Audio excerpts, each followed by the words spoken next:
우리 옆에 분에 한 번 더 인사하실까요? 사랑합니다. 축복합니다. 그래서 촉촉되니까 저도 이상합니다. 여러분, 품질 보증 제도라고 들어보셨죠? 어떤 회사나 기업에서 만든 물건이 좋은 상품임을 보증하기 위한 제도인데, 그런 제품에는 품질 보증 마크를 찍게 되어 있습니다.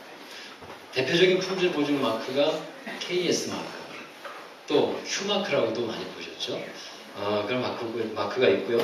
전열기에는 어떤 마크가 쓰이냐면요, 열 마크가 쓰여요. 전기 제품에는 어떤 마크가 쓰일까요? 전 마크가 쓰여요. 네, 전 마크. 자, 그 다음에 좋은 디자인이다 하면 어떤 마크가 쓰입니까? 굿 디자인이라는 마크가 쓰입니다. 친환경 제품을 뜻할 때는 환경 마크도 있고요. 사람들은 이런 품질 보증 마크가 붙어 있는 것을 보면 다른 어떤 제품들보다도 좀 안심하고 그리고 신뢰를 가지면서 그 제품을 구매하고 사용하게 됩니다. 요즘은 과일을 사더라도 과일 박스에 과일을 재배한 재배자의 사진과 실명이 들어있는 경우가 많습니다.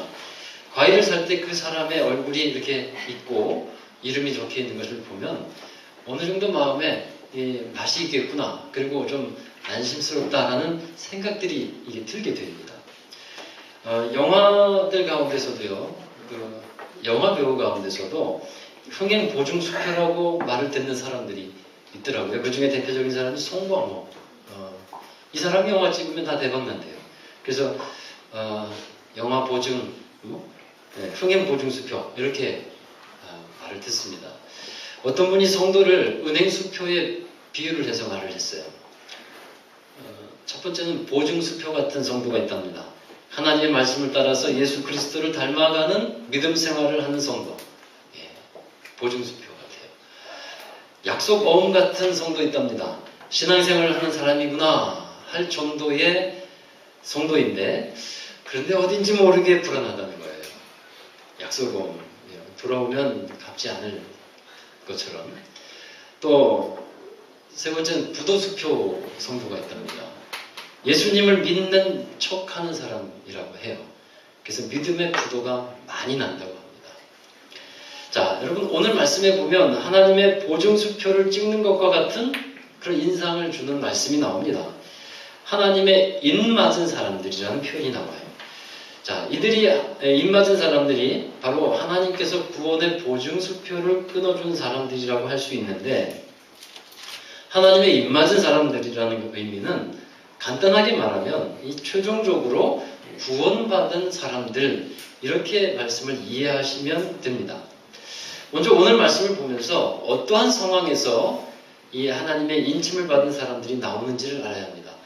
우리가 계속해서 이번 달은 요한계시록의 말씀을 매일매일 묵상하고, 그리고 이렇게 주일날 요한계시록의 말씀을 보게 되는데요. 요한계시록 6장을 지난주에 봤고, 이번 주는 7장인데, 이 7장은 그 하나님의 심판과 재앙 가운데서 6번째 인봉과 7번째 인봉 이 사이에 들어있는 말씀이에요. 6번째 인봉이 띄어졌고, 그 다음에 7번째 인봉이 띄어지기 전에 7번째 인봉이 띄어지는 장면이 계시록 8장에 나오는데, 이 8장에서 이 7번째 인봉이 띄어지면서 환란이 시작이 되는 거예요. 마지막 환란이 시작이 되는데, 이 마지막 시대를 앞두고서 7장을 말씀을 우리에게 보여주시고 비전을 보여주시는데, 마지막 시대를 앞두고 하나님께서는 성도들에게 어떻게 살아야 되고 또 하나님의 구원의 약속이 어떻게 이루어지는지를 7장을 통해서 보여주고 있다는 겁니다. 보통 요한계시록은 앞으로 되어질 일들에 대해서, 이 4장부터는 되어질 일들에 대해서 말씀하고 있는데, 하나님의 역사가 어떻게 이루어질 것인가, 우리는 이미 이루어지고 있는 것들도 있고, 우리가 이 말씀들을 통해서 말씀을 신뢰하면서 따라가야 돼요. 하나님의 구원의 약속의 표시로 인을 친다고 했는데, 인을 친다는 것에 의미가 있습니다. 하나님은 어떻게 인을 치실까요? 성경에서는 성령으로 인을 친다라고 말씀하고 있어요. 에베소서 1장 13절 말씀 같이 읽습니다. 그 안에서 너희도 진리의 말씀 곧 너희의 구원의 복음을 듣고 그 안에서 또한 믿어 약속의 성령으로 인치심을 받았으니. 아멘. 약속의 성령으로 인치심을 받았다. 구원의 복음을 듣고 또 믿는 자에게 성령으로 인을 쳐주시는데 성령께서 이 하나님의 자녀라고 하는 구원받은 사람이라고 하는 확증을 우리에게 주신다는 겁니다. 이어서 하나님의 입 맞는다는 의미를 우리는 세 가지 정도로 생각할 수가 있는데 첫 번째 하나님의 인을 맞는다는 것은요 하나님의 소유가 된다라는 겁니다. 두 번째 의미는 하나님께서 보호해 주신다는 의미가 있어요. 세 번째는 예수님의 증인으로서의 삶을 살아가게 된다라는 의미입니다. 이 세 가지 의미를 중심으로 오늘 말씀을 전하려고 하는데 먼저 하나님의 인을 맞았다는 것은 그 사람이 하나님의 소유가 되었다라는 것을 표시하는 겁니다. 인이라는 것은요 헬라어로 스프라기조라는 말인데 도장을 찍다라는 의미예요. 도장을 찍다. 도장을 찍는 것은 권한을 행사하는 겁니다. 어떤 계약서든지 도장이 찍혀야 그 계약서가 효력이 발생하듯이 도장은 권한이 실행되는 것을 의미해요.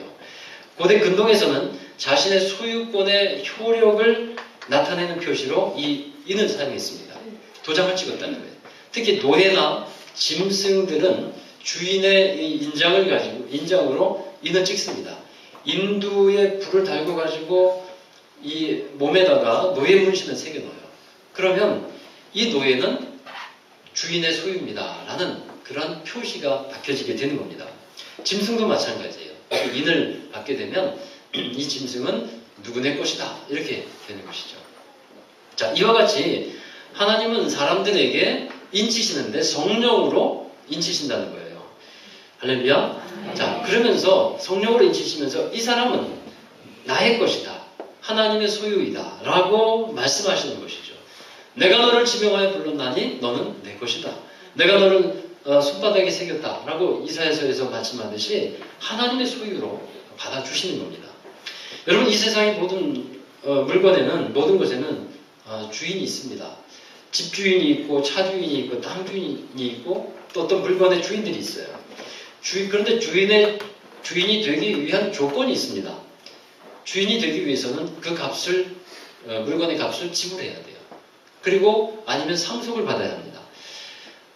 그리고 나서 등기 권리증이나 아니면 소유증명서에 도장이 찍히게 되는 거죠. 자, 여러분 하나님의 보증수표가 이런 거예요. 내가 너를 샀다라는 겁니다. 하나님께서 무엇을 주고 우리를 사셨을까요? 예수님의 핏값을 주시고 우리를 사셨다라는 겁니다. 예수님의 생명의 값을 내어주시고 우리를 죽음에서 생명으로 건져내시고 사셨다라는 의미입니다. 그러므로 하나님께서 우리를 핏값 주고 예수님의 핏값 주고 사셨으니까 우리는 누구의 소유입니까? 하나님의 소유가 되는 거예요. 고린도후서에서도 그 말씀을 하고 있죠. 여러분 하나님이 나를 소유하셨다라는 것이 얼마나 참 좋은 것인지 모릅니다. 사람은 어떤 주인 밑에서 살아가느냐가 그 사람의 삶의 행복이 또 불행이 결정되는 거예요. 모든 사람은 자기가 주인 되거나 아니면 다른 어떤 주인 밑에서 살아갈 수밖에 없습니다. 그것이 인간의 실존입니다. 출애굽기 21장에 이런 말씀이 있어요. 어떤 노예가 주인 밑에서 들어가서 일을 했습니다. 근데 6년 동안 일을 하고 7년째 되는 해에는 주인은 이 노예를 자유의 몸으로 풀어줘야 돼요. 그래서 이제는 너의 삶을 살아라 하면서 자유로 풀어주는데 이 노예가 생각할 때 이 주인이 너무도 좋은 거예요. 주인 밑에 있는 것이 행복하고 나는 평생토록 이 주인 밑에서 사는 것이 나에게 기쁨이다.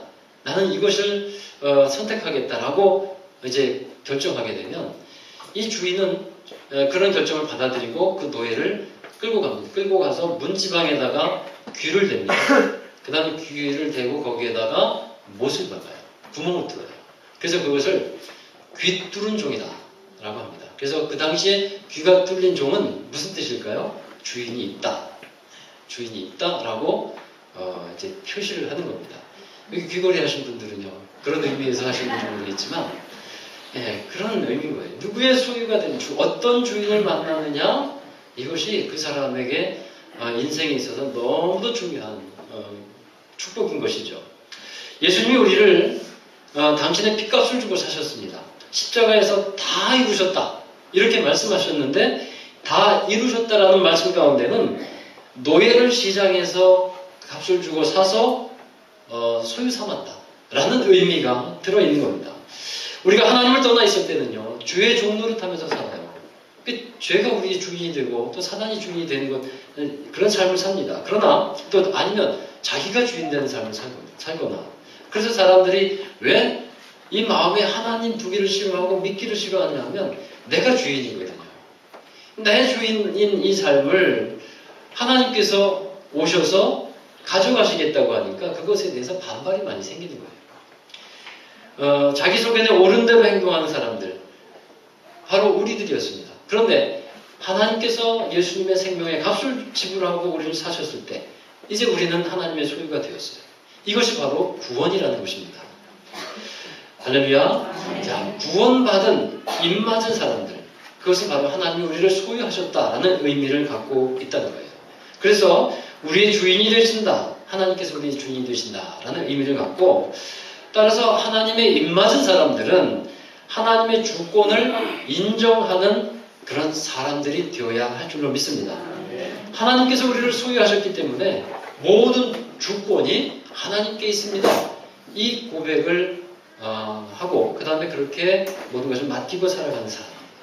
우리가 하나님을 또 주님을 예수님을 주여라고 부릅니다. 그럼 주여라는 말에는 어떤 뜻입니까? 주인이라는 뜻이 들어가 있는 겁니다. 그러면 우리는 주님의 종이죠. 예, 이러한 관계들을 우리는 주님을 부르면서 갖게 된다는 겁니다.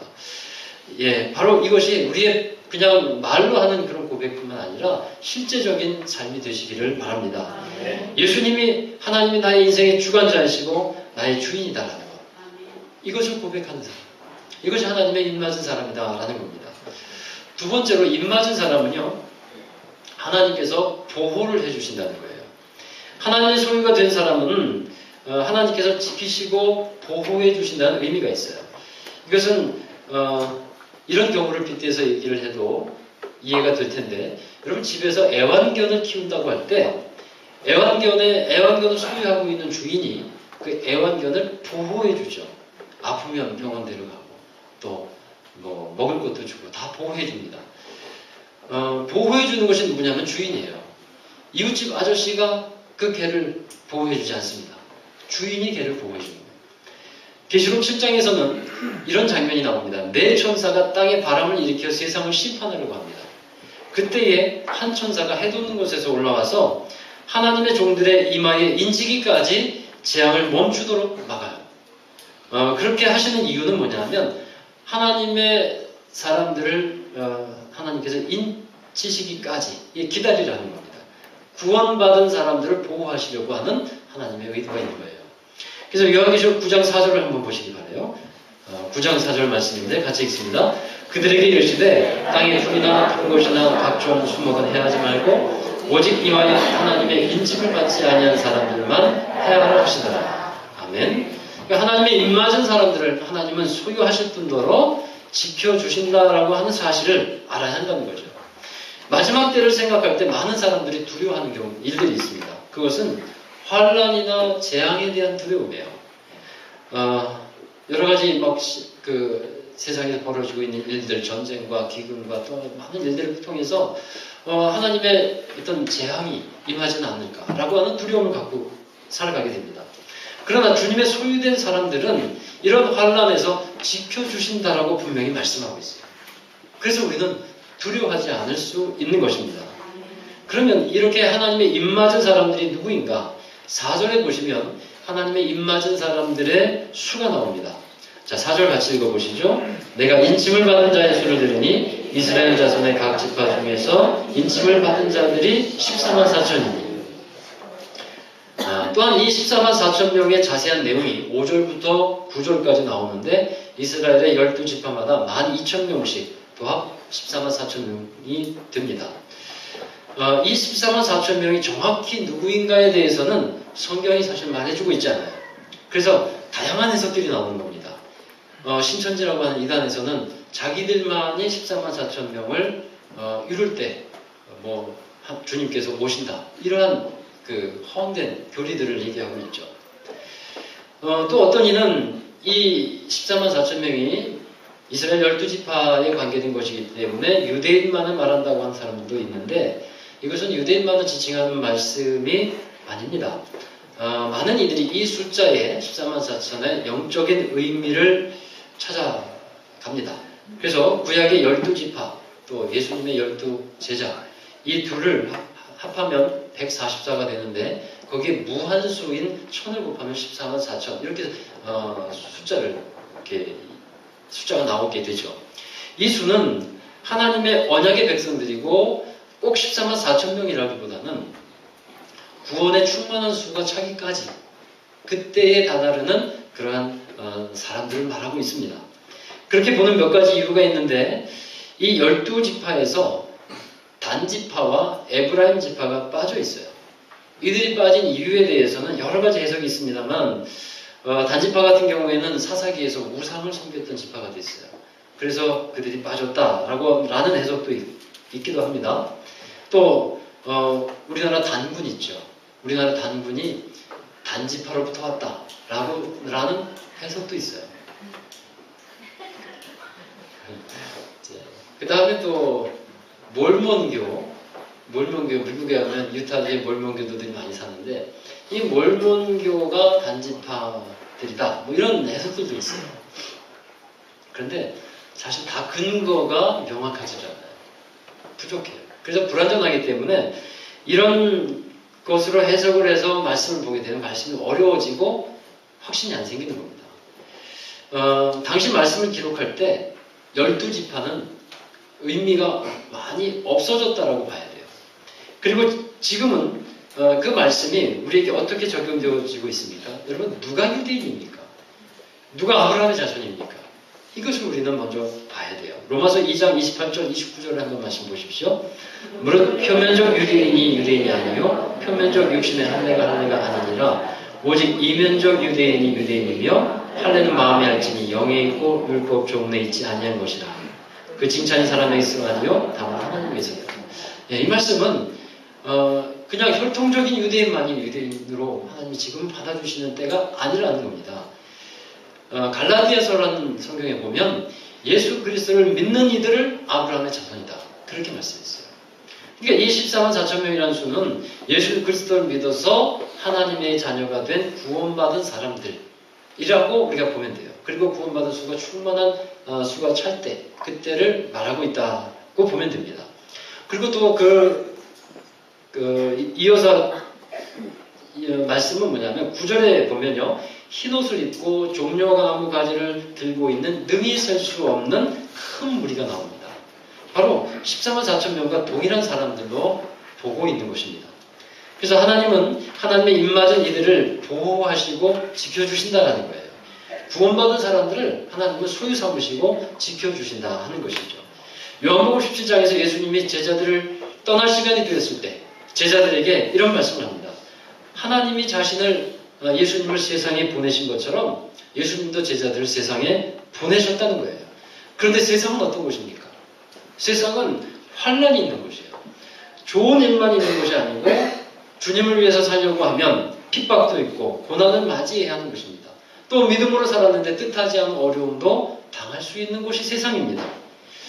예수님이 제자들을 세상에 보내실 때 마치 양을 이리 가운데 보내는 것 같다라고 말씀도 하셨습니다.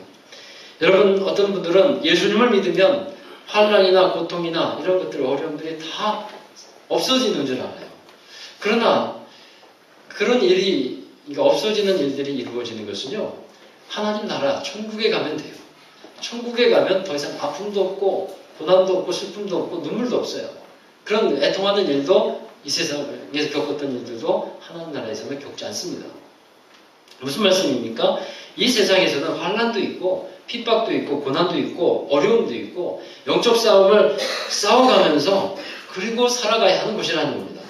그런데 우리가 알고 믿어야 하는 것은 이런 환난 가운데 어려움 가운데서도 하나님이 함께 하셔서 우리를 지켜주신다라는 사실이에요. 주님께서 함께 하시기 때문에 우리가 환난도 이길 수 있고 핍박도 이길 수 있고 승리할 수 있다는 겁니다. 할렐루야. 여러분 그 승리의 근거가 무엇입니까? 바로 어린 양 예수가 승리했다. 어린 양 예수가 모든 고난과 또 아픔과 사망까지 이기고 승리했다. 이것 때문에 우리도 승리할 수 있다는 것입니다. 요한복음 16장 33절을 한번 읽어보실까요? 이것을 너희에게 이르는 것은 너희로 내 안에서 평안을 누리게 하려 함이라. 세상에서는 너희가 환난을 당하나 담대하라. 내가 세상을 이겨노라. 아멘. 우리 그리스도인의 능력은요, 바로 여기에 있습니다. 환난이나 핍박이 없어서 평안이 아니에요. 환난이나 어려움 가운데서도 평안하라고, 평안할 수 있다고 말씀하고 있습니다. 무엇 때문입니까? 주님께서 함께 하시고 지켜주신다는 사실이에요. 마태복음 4장에 이런 기사가 있어요. 제자들이 배를 타고 가다가 심한 풍랑을 만납니다. 막 바람이 세게 부니까 배가 흔들리고 파도가 일어서 배 안으로 물이 막 넘쳐 들어옵니다. 제자들은 죽을 것 같았어요. 이대로 가다가 배가 침몰하고 파손될 것 같았습니다. 그래서 열심히 물을 퍼냅니다. 근데 그 시간에 주님은 어디 계셨습니까? 다른 곳에 계신 것이 아니라 배 안에 계셨어요. 배 안에 계셔서 뭐 하셨을까요? 주무시고 계셨어요. 평안히. 그래서 제자들은 어찌하여 우리를 이렇게 돌아보지 않으십니까? 제자들은 주님에게 하소연했지만 예수님은 잠을 깨시고 제자들을 책망하셔요. 어찌하여 이렇게 믿음이 없느냐. 믿음 가지고 평안하게 이 환난과 어려움을 이겨나갈 수 있다는 것을 말씀하고 있는 겁니다. 이것이 여러분 그리스도인의 능력이 된다는 거예요. 이 풍랑이 우리를 침몰시키지 못할 것이다. 왜냐하면 주님이 함께 하시기 때문에. 이것도 마침내 지나갈 것이다. 그렇게 담대하게 그 상황을 맞이하라고 하는 주님의 말씀인 것입니다. 사랑하는 여러분, 여러분에게 어떤 능력과 힘이 있습니까? 조금 갖고 있는 것 같고 그거 생각하면 든든한 것 같을지 몰라도 그거 별로 힘이 안 됩니다. 별로 힘이 되지 않습니다. 우리에게 참된 능력은 주님이 우리와 함께 하신다는 거예요. 주님이 함께 하심으로 환난도 이길 수 있는 사람, 그래서 세상도 감당하지 못하는 믿음의 사람으로 살아갈 줄 믿습니다. 요한계시록 7장 14절 같이 읽어봅니다. 내가 말하기를 내 주여 당신이 하시나이다 하니 그가 나에게 이르되 이는 큰 환난에서 나오는 자들인데 어린 양의 피에 그 옷을 씻어 희게 하였느니라. 아멘. 하나님의 입맞은 사람들에 대한 말씀이에요. 하나님의 입맞은 사람들은 큰 환난에서 나오는 사람들이다 라고 말씀하고 있어요. 어떤 뜻일까요? 환난을 믿음으로 이긴 사람들이에요. 환난을 통과해서 이긴 사람들이 하나님의 입맞은 사람들이라고 말씀하고 있는 겁니다. 그리고 어린 양의 피에 그 옷을 씻어서 희게 했다고 했는데 어떻게 승리했는지를 보여주고 있는 것이죠. 예수의 보혈의 능력으로 승리했다는 겁니다. 곧 십자가의 복음으로 승리했다는 것을 말씀하고 있어요. 그리고 세 번째로는 하나님의 입맞은 사람들은 예수의 증인으로 살아가는 사람들을 뜻하고 있어요. 여러분, 하나님께서 인을 치실 때 이마에 인을 치신다고 그랬어요. 왜 딴 데는 아닐까요? 왜 어깨나 아니면 안 보이는 등짝이나 이런 데 치시지 않고 왜 이마에 인을 치실까요? 이것은 상징적인 의미예요. 왜 이마냐 하면 잘 보이기 때문에 그래요. 여러분, 사람을 만나면 주로 제일 먼저 어디를 봅니까? 얼굴 보시잖아요. 얼굴에서 이마가 제일 잘 보이는 곳입니다. 그래서 이 표현은 뭐냐 하면 여러분 이마에 도장이 찍혀 있다라고 생각해 보십시오. 얼마나 이게 확실하겠습니까? 여기 막 큐마크 한번 찍혀 있다고 생각해 보십시오. 품질 보증한다고. 얼마나 확실하겠습니까? 그것처럼 이마에 입맞은 사람들은 자신의 믿음과 신앙을 사람들에게 드러내는 사람들이라는 거예요. 자신의 삶을 통해서 예수 그리스도가 증거되는 삶을 살아가는 사람들이라는 것입니다. 이것이 이마에 입맞았다는 하나의 또 표현이에요. 사도 바울은 로마서 1장에서 자신은 복음을 부끄러워하지 않는다라고 했습니다. 복음을 부끄러워하지 않는데요. 그 복음이 모든 사람을 구원으로 이끄는 능력이 되기 때문에 복음을 자랑하지, 복음을 부끄러워하지 않는다고 했습니다. 여러분 지금 시대에 많은 사람들이 교회를 부끄러워하는 일들이 있습니다. 교회가 이러저러한 안 좋은 말을 많이 듣죠. 칭찬 듣는 교회가 되어야 할 텐데 책망을 더 많이 듣는 교회가 됐습니다. 교회가 사회를 걱정해줘야 되는데 사회가 교회를 걱정하는 그런 일들이 벌어지고 있습니다. 여러분, 그런 말들을 들으면서 성도들도 마음이 어려워져요. 여러분들도 마음이 어려워지리라 생각이 들어요. 그런데 사람은 그럴 수 있습니다. 허물이 있습니다. 그런데 그런 때에도 물론 우리가 본을 보이고 잘하려고 해야 되지만 완벽할 수는 없어요. 그러나 이런 때에도 우리는 이런 생각을 해야 돼요.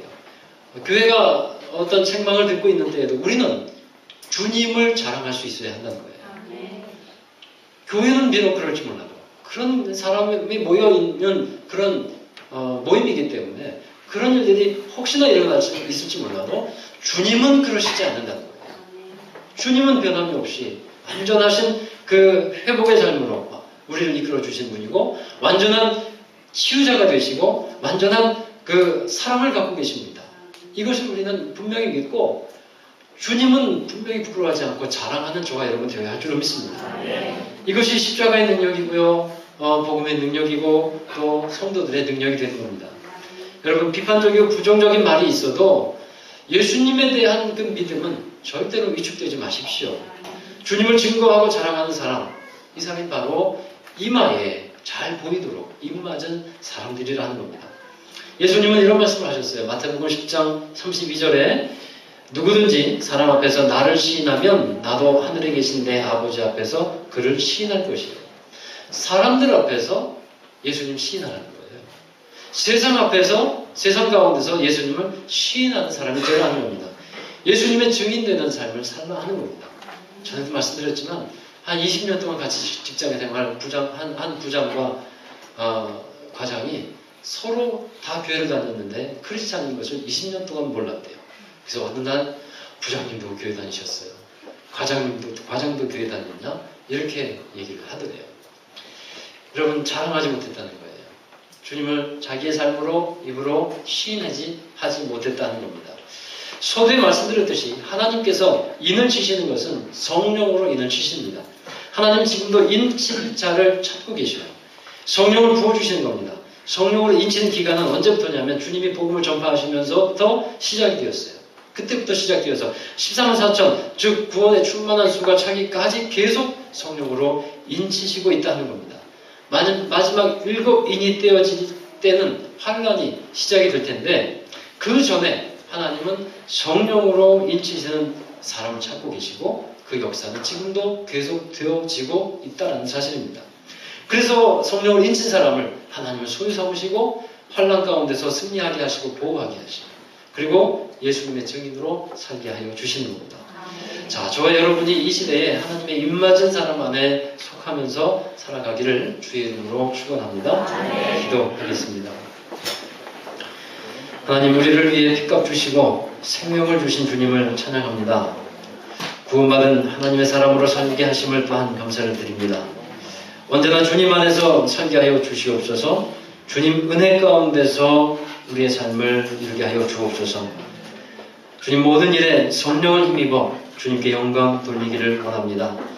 하나님의 사랑으로 어떠한 환난이나 핍박과 공고나 기근이나 칼이나 또 위험이나 이 모든 것에서 우리를 하나님의 사랑에서 끊을 수 없다고 말씀해 주셨는데 우리를 소유 삼으시고 지켜주시는 주님, 하나님의 그 지극한 사랑과 관심 속에서 늘 성령 안에 살며 담대하게 하시고 주님께 영광 돌리는 우리 모두가 되게 하여 주옵소서. 성령으로 인쳐 주셔서 언제나 주님을 참된 주인으로 모시고 또 주님의 주권을 늘 인정하며 살아가는 저희들 다 되게 하여 주옵소서. 예수의 증인 또한 되게 하여 주옵소서. 예수님의 이름으로 기도하옵나이다. 아멘. 우리 다 함께 자리에서 일어나셔서 우리 타성과 결단의 찬송을 부르도록 하겠습니다.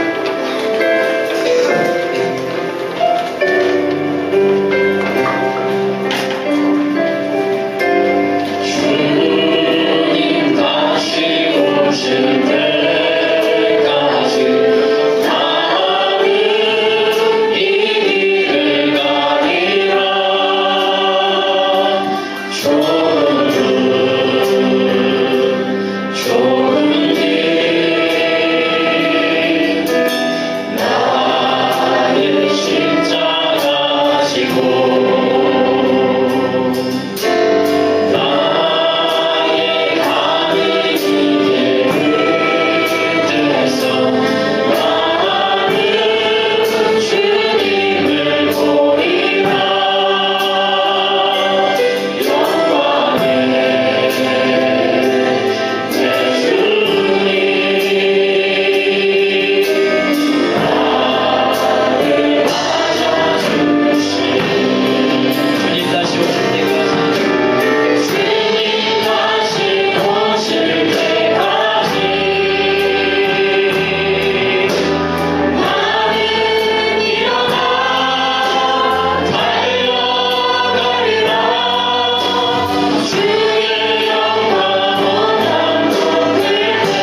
생명과 같은 예수 그리스도의 피값으로 우리를 사시고 구원받은 자녀로 살게 하여 주심을 감사합니다.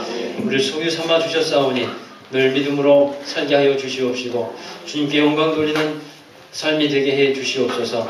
어떤 상황과 환난과 어려움 가운데서도 우리를 지키시고 보호하고 계시는 하나님의 그 크신 사랑에 늘 감사하게 하여 주시옵시고 이 세상 끝날까지 주님 오시는 때까지 또한 주님 부르신 그날까지 우리가 믿음을 지키며 모든 일에 주님을 자랑하며 복음을 증거하는 저희들 되게 해 주셔서 예수 그리스도의 이름이 높아지게 하시고 하나님의 나라가 확장되며 주의 나라가 임하여지는 귀한 일들로 우리를 사용하여 주시옵소서.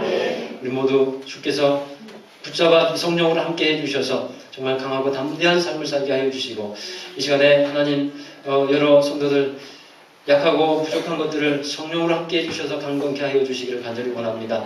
육신적인 아픔과 질병들 또 마음의 괴로움들도 약한 것들도 주께서 만져주시고 채워주셔서 성령의 권능으로 역사하여 주셔서 강건케 하시고 치유하여 주시옵소서.